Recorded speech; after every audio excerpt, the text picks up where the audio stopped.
Mount the rack onto the main machine.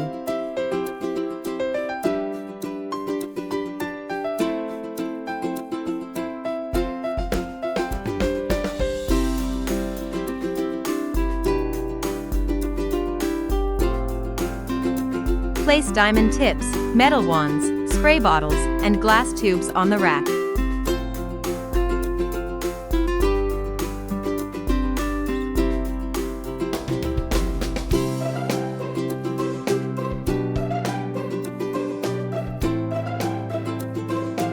Connect a diamond tip to a metal wand.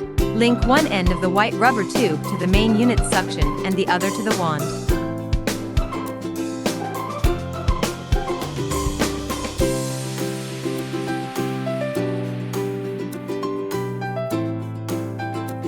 Link one end of the white rubber tube to the main unit suction and the other to the bottle.